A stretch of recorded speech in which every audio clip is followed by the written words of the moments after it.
Welcome to Body Hack and Build a Better You, the podcast where we unlock the secret to living a longer, healthier life and create a bloom zone in our life and within our family. I'm your host, Michaela Morell, and I'm here to provide you with the tools and knowledge to empower you to build a better you, one essential building block at a time. In today's episode, I want to take you behind the scenes of something deeply personal, something that both broke my heart and filled it with gratitude. Earlier this week, I took my son for a session with a quantum medicine practitioner, and after the scan and treatment, she looked at me and said, if you weren't doing everything you were doing for him, he would be a very sick little boy. That hit me hard. In this episode, I'm going to share what that session revealed, how it confirmed what the chiropractor in the United States once told me, and why this reminded me just how powerful energy work can be, even if we don't fully understand it. We'll talk about what energy actually is, how it affects our health, and why you don't need to see something for it to be real.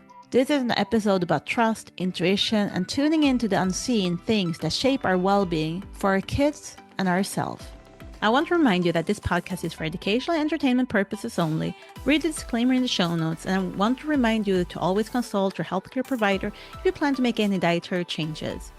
Well, what if energy isn't woo-woo? Have you ever watched a Netflix show on your phone without being plugged in, without any wires? Just working, showing you colors in every single pixel. Most people don't stop to think about it, but does this actually happen? The answer: energy. Waves, frequencies, invisible things we cannot see, but we 100% trust. We don't walk around and say, well, I don't believe in Wi-Fi today. We just expect it to work every time we open up that phone. Energy work isn't magic, it is physics. The energy work is not about waving crystals around and hoping for the best.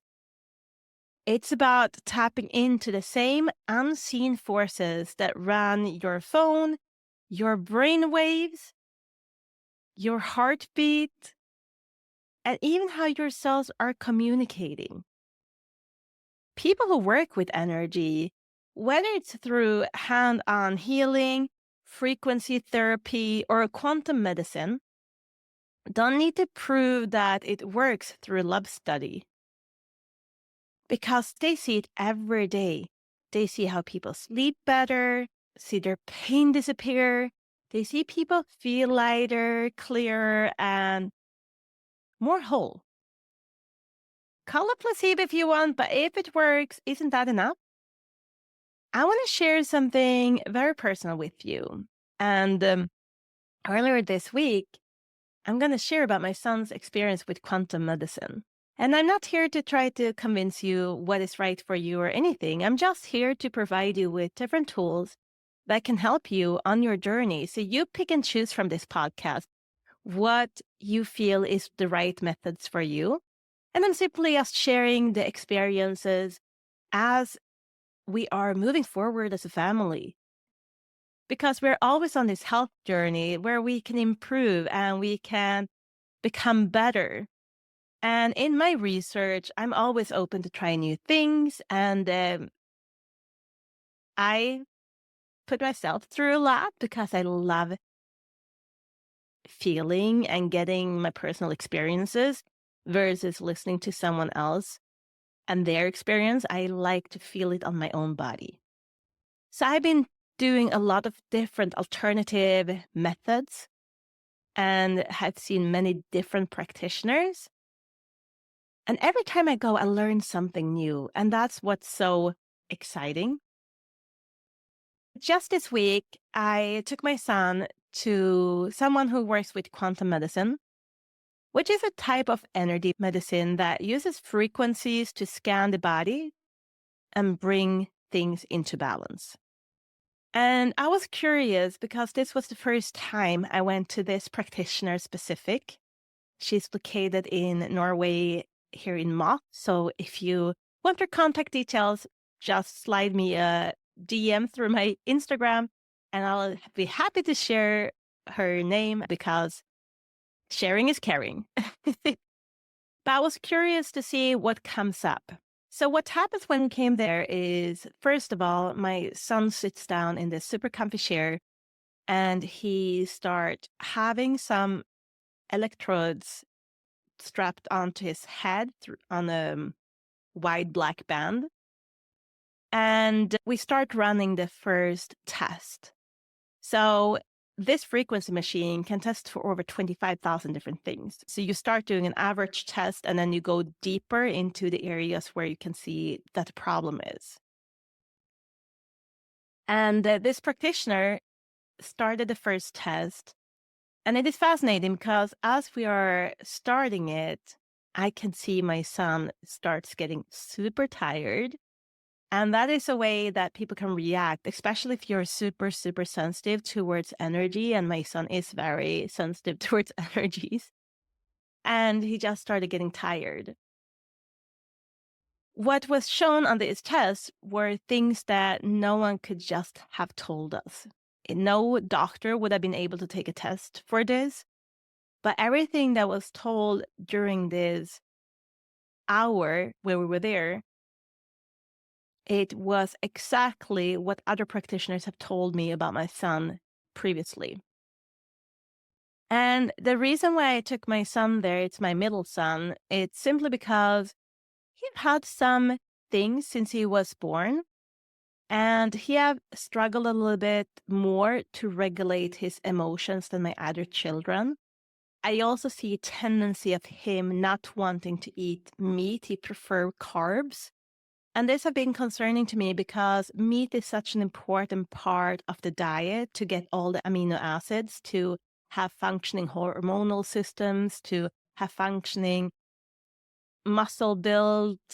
And also, if you're going towards eating more carbs and more starches and sugars, sometimes there is parasites involved, candida and so on. So every now and then I want to check his body if it's something else that we need to deal with as a result of him choosing these types of foods. And a few years back at control at the doctor's, when he was bending over, we could see that his spine was not correctly straight. So he was diagnosed with scoliosis. And because of this, I took him to a chiropractor in United States. But this chiropractor was also very good with energy work, very good. So, and he could muscle test and he could test for different things. And one thing that he said right then and there was that he was struggling with the communication in his body. So the body wasn't communicating correctly, and that he had low blood circulation in his hip area that affected his kidneys, and he struggled with absorbing B vitamins. So after that appointment, I put him on some extra B vitamin supplementation. And it also made me understand a little bit more about my son because he's such a calm person, but he is always, always super, super happy. He's the glue of the family. And looking at his personality through both human design and astrology, we can really tell that his strength in this family is needed for it to be glued together. It's like really, really pretty to look at the charts. Anyway, but he have struggled big time with regulating his emotions. So he's super, super, super, super, super happy all the time. But when he gets sad, it's like the whole world is going under. It is panic. It is uncontrollable emotions. And you know how some kids are in when people talk about terrible twos, emotion-wise? I never felt he grew out of that. So I have been searching for answers. I've read so many psychology books for me to become a better parent, to better know how I should meet him when he's struggling so much. And now he's 10 years old. He's like, today it's a completely different child. He can regulate his emotions really good when he's at school. Like the teachers have no clue of him struggling at all. And we barely don't see it at home as well. But every now and then I see tendencies, and I know it's something that as he's maturing will become easier, but I don't want him to just lock away the emotions and be taught to do that. I want to see what is actually happening in the body for his brain to miscommunicate and fire away so big. So I want to help him from a fundamental perspective so that he's just not becoming better by hiding his emotions. I want him to become better at showing his emotions, but regulate them in a healthy way and also be able to express his emotion and communicate them, because he's a child that when there is emotions involved, he only talks in sounds and he doesn't want to verbalize it, because when he's verbalizing it, he's only using his brain, and his brain and his emotions are not really good connected. So a lot of the times he makes himself frustrated when he's trying to communicate it with words because he's not able to. And that's one of his personality traits that he has as a human being. And it's something we need to validate and use instead. When we understand this, we can use it. We can teach him how to communicate through sound when something is bad. And he had done that all by himself, but it's more about us understanding what the communication is. And not get frustrated and angry when he's trying to communicate his emotions through sounds. And it can be so easy, like, mm-mm, mm-mm, mm-mm, instead of using words. But anyway, we'll come back to that when we're talking more about astrology, because that's when I really, really learned that about him. But this time, we're going to focus on the quantum medicine. And it is fascinating because this practitioner, she was really amazed that my son was so, like, she saw right away, like, this is not a sick child. But of course, he have a curious mom, and I want to make sure that my kids have the best circumstances to grow up as healthy as possible, as balanced human beings as possible, as happy as possible. If there are some stuff that are disturbing, the chakras, the vagus nerve to communicate with the rest of the body, I want to know that so we can work on it. So this practitioner, she went through the scan and she saw a couple of different things. She went deeper on those areas, and she's like, there's something up by the jaw, by the brain, by the neck that is disabling the vagus nerve to really communicate with the rest of the body. It's very, very stiff. And we need to work on that, because that goes down and it is not giving the right cues, so that we're seeing kind of a kidney issue, and we're struggling with vitamin Bs.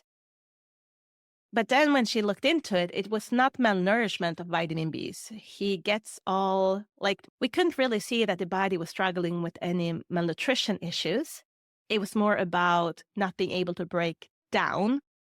So we were able to find out through the scans that the liver is struggling with having enough of enzymes to break down some vitamin Bs.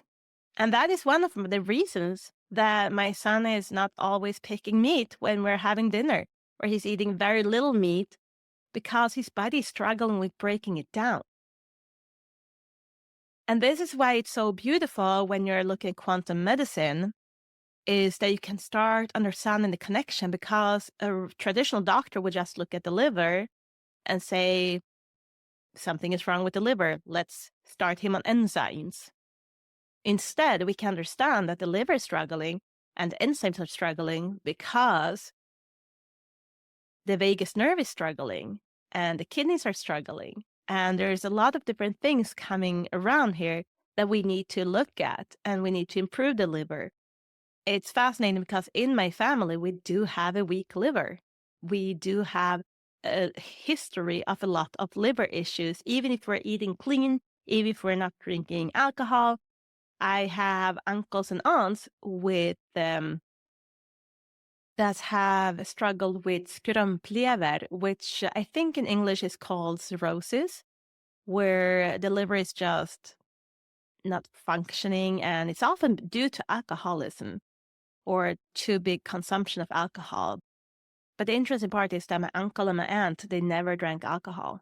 So I do know that that is one thing in our DNA that we need to be aware of, that our liver is not able to maybe function as good as other people's liver. And that's why I am even more health conscious, and I'm doing even more smoothies for my kids, and I'm making sure that we're supplementing them right and so on.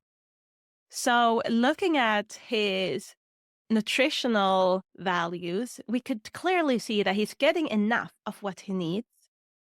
And that is a relief for me that we are doing things really good with the diet. And that was something that this practitioner was telling me, that all the blockage that she could see, and she was working and treating him. And while she put on frequencies to start putting the body in a state of healing, my son, he just fell into the deepest sleep. He was just laying there snoring. And this was like 4 p.m. in the afternoon. And he's like 10 years old. He usually never falls asleep during the day. And he just was knocked out. And he just went into this deep state. And it was so fascinating to see his body. And he's like having a small spasms here and there, like as his body is working on him while he's asleep. But as she's opening up, because he was very, very blocked, and she had to run a few programs to actually get through the neck and then his back and down the vagus nerve. And she did need to do some adjustments on him as well to get the flow going. But it is fascinating to see, as we are starting to get energy to flow right in the body, how everything is kind of changing. Looking at the monitors that we're like working with the frequencies and what they're responding back, because it's all about sending out energy, how the feedback loop is. Then they're giving us feedback constantly. And so they can see like, oh, now it opened up the energy flow and here's where it's stuck. And then we're opening it up and so on. And it is fascinating how we, with energy, and really it shouldn't be that humbug. Can I say that? Because we do feel the energy all the time. Everyone had been walking into a room and felt the person have lots of energy. And a lot of people have felt the person that is dragging out your energy. You get so drained by being with this person that your whole day gets affected and you're trying to shake it off, but it's kind of hard. We all feel that, and we are affected energy-wise by our environment.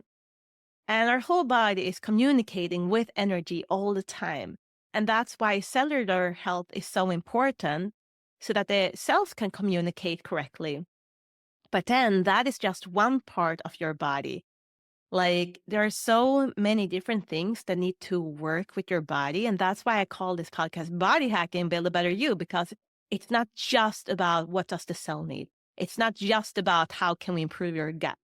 Because maybe your gut issue is really due to a trauma in your childhood that you are not even aware of, that is putting a stress inside of your body that is constantly triggering your gut health.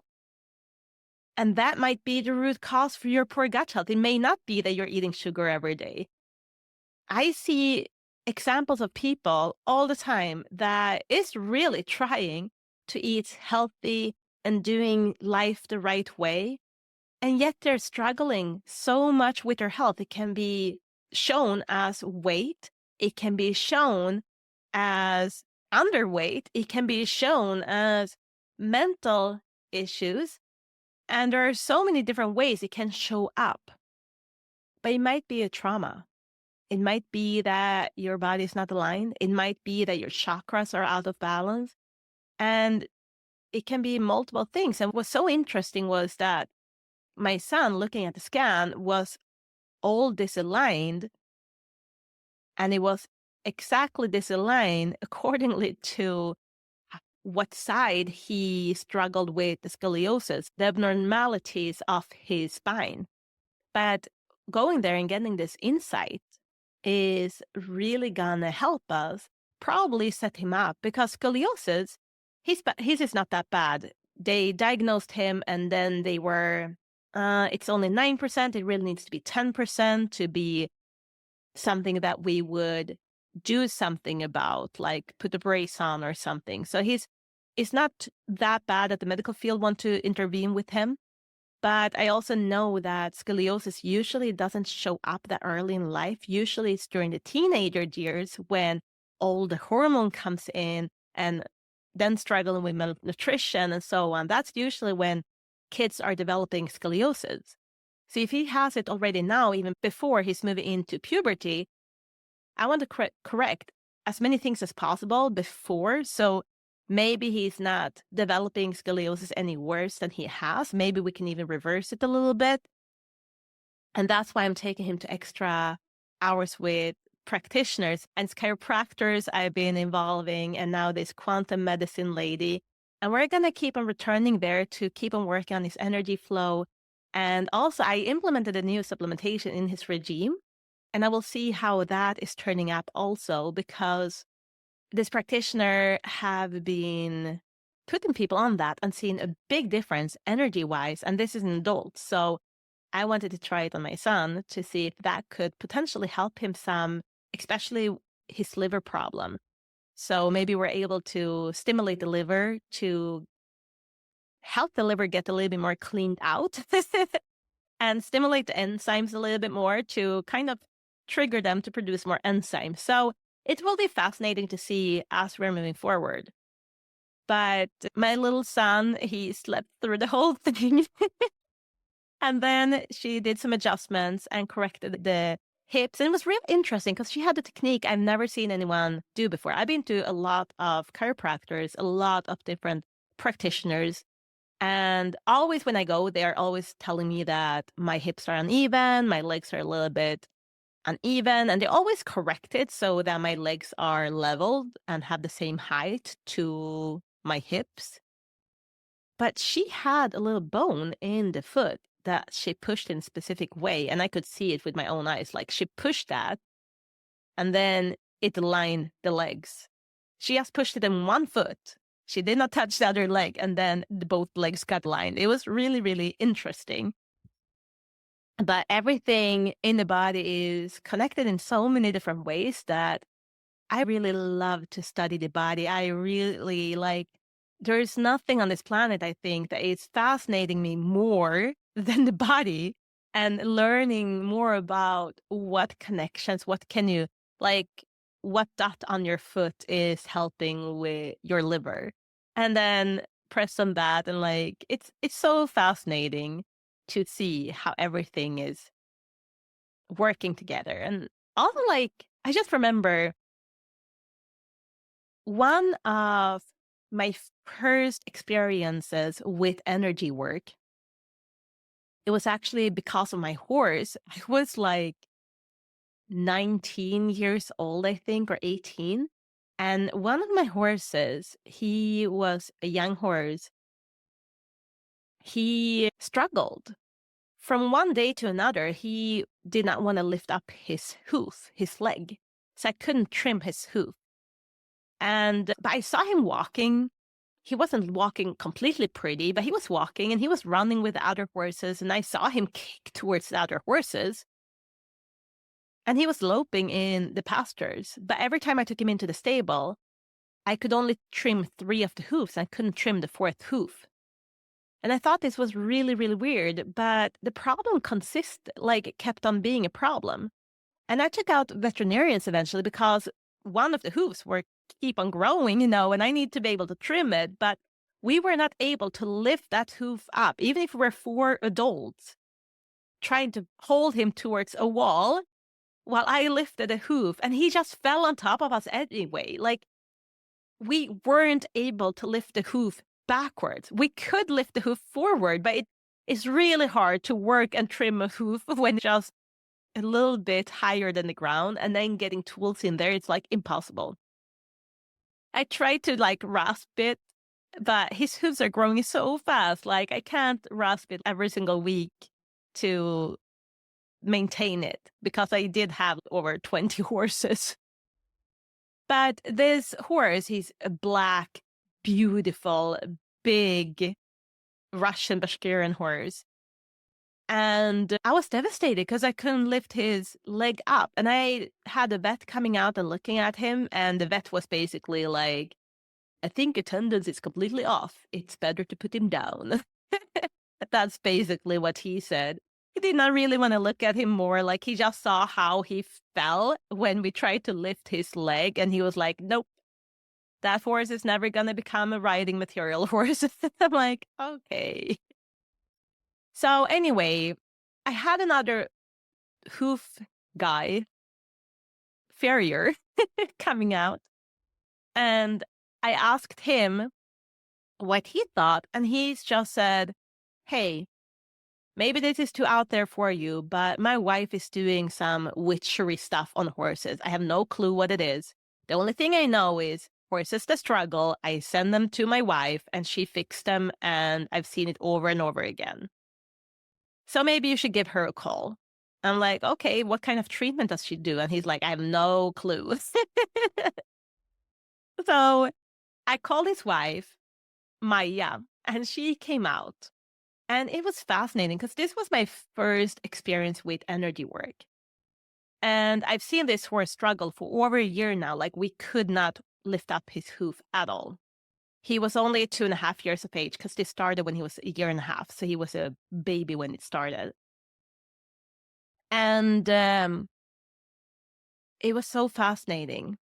So fascinating. She comes into the stable. I already tied him up and she stands behind him, put his fingers on his butt with no pressure. It's not a massage or anything. She's just putting the fingers on top of his butt, right behind him. And it's fascinating what's happening after that because she stands there quiet. She's just feeling the energy flow in the horse. And then she starts saying, oh, wow, it's twitching inside of me. Ooh, it's something with the spine and the nerves, they're wrong. And she's sending energy through her hands and she's communicating with the horse, with the fascia. And the fascia starts pulling in all different kinds of directions. I can see her being uncomfortable in her own body and can see how her body is like starting to twist. And she's feeling everything the horse is feeling. And she's just standing there for like an hour working on him. And she's explaining, oh yeah, now I can feel how it's moving better. It's aligning a little bit. And I could feel and I could see it. And then what happens when she stands, she says, Michaela, try pick up the hoof. So I go there and I pick up the hoof and the horse gives me the hoof. He doesn't fall over. And I pick it up and I could feel him holding it up for me. And then I put it down. I did not want him to get too tired. I just wanted to see that it was working. And she said, obviously, it's not going to be perfect from one session, but I will come back in 2 weeks or 3 weeks. I can't remember exactly the time frame, but she did not want to do it the next week. I know that because she wanted the body to keep on healing in between the sessions. But from that day, I was able to pick up the hoof. And from her second treatment, he was able to hold the hoof up by himself so long that I could trim his whole hoof. And we never had that issue ever again. So in my horse's case, it was a nerve that kind of got pinched up by the spine that caused him, every time we just tried to pick up his hoof, he just dropped. His whole body just fell to the side.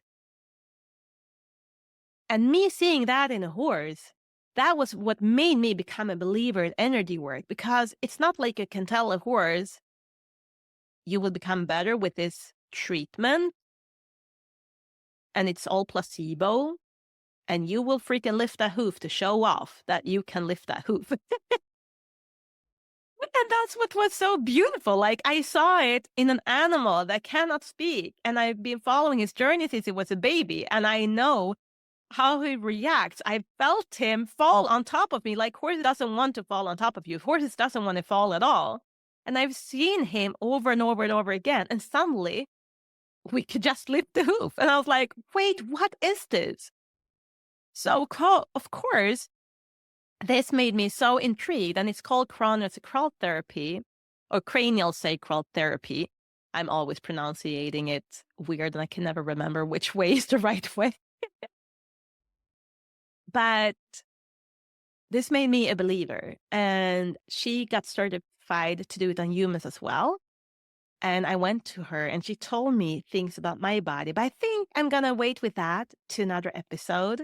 So if you want to learn more about what I learned about myself, about my body in that session and a few sessions that came up after, you have to stay tuned and subscribe to get notification when my next episodes are out. Anyway, it turned me into a believer in energy work. And after that, I've turned to energy work over and over again. And actually, the first time I was subjected to energy work was when I was a child. My mom could not handle me anymore. I struggled so much with being so angry, I could not control myself. And this was like between I was like 4 and 7 years of age. But I was almost a hazard to myself and all around me. To my defense, I did have brothers that triggered me a lot, and they always were trying to push all my buttons, but it's not an excuse for throwing knives at them. Anyway, so my mom knew something was wrong, that she took me to go and check me with energy work as well. And they found out I was allergic to pineapple, to corn. I was allergic to cigarette smoke, and then my best friend's family were smoking. And I always struggled when I came, like when I was at their house. And when I came back home, I was so irregulated in so many days. Like it was horrible emotion wise to come back home after I'd been there. And it was all the things that was going on inside of me that I couldn't regulate because I was allergic and sensitive, and my whole body responded in a very negative way. And then I also remember I got some homeopathy that she put in some water and I was drinking that every day. But I do remember how I felt relief, how I felt I could start controlling my anger. I could start being aware of how I could kind of break my emotions before they happen. And I started to feel empowered because it's really frustrating when you don't feel like you can handle and control yourself, the impulse control and so on. And then suddenly you start feeling, oh, wow, I can do this. It's empowering. I can control my angerment. I can use my words instead of just hitting. So I went from being maybe my mom's most problematic child to be a child that had one of the biggest patience, and also horses helped with that for sure. But it's just interesting to see how you can turn around and how big of an impact small changes can do in your body. But of course, if you don't know, like my mom would never know that we need to cut out corn and pineapple from my diet because it was something that I loved. I ate lots of it. I could eat it from a can with a spoon, you know? But just small things, how they affect you. And that is what is so interesting. And also, of course, the drops helped a lot regulating the energy levels in my body. But I'm probably going to have to invite someone that is specialized in homeopathy to do an episode about that and what they have seen and their experiences, because I think it's an avenue that we should investigate more together. But for this episode, I'm just so grateful for us living in a country where there is a lot of different ways of looking at our body and looking at our health, that there are so many knowledgeable practitioners out there. And I'm kind of sad that it's not an easier way to find the good ones. Because I do believe that there's a lot of people out there that have never tried something like that because they were never subjected to it as a child when they grew up. Their parents didn't know about it. And because of that, it can feel a little bit too scary. It can feel a little bit too far out there. And since people are so judgmental in this world, it can be scary to try something that isn't approved by everyone, that not everyone believes in. But just think about it. Energy is all around us. And if you believe in energy and Wi-Fi, you should understand that we can affect our body with different energy waves as well. I'm curious, are you interested in energy work? Or is this maybe your first episode of listening to someone talking about it? I would love to hear about it. Please go to my Instagram, bodyhack_with_Michaela, and comment on the episode and share what you thought was interesting, what you learned. If you want to hear more stories about energy work and how it have affected my health, my children's health, and if you want to hear more experts coming on as guests and to educate you about it. Thank you guys for being with me this week again. I so appreciate you, and I'm so excited for seeing this podcast grow and reach so many people all over the world. It's truly a global podcast. I'm so excited, and I'm thankful for each and every one of you that takes the time out of your precious day and tuning in. I'll see you next week, guys. Bye. Hey guys, if you enjoyed today's episode, I encourage you to do one thing for me. Think of one person you want to share this podcast with and copy the link and send it right away. Thanks for playing an important role in the Blue Zone community. And if you want to keep on building a better you, one essential building block at a time, hit that subscribe button. See you in the next episode.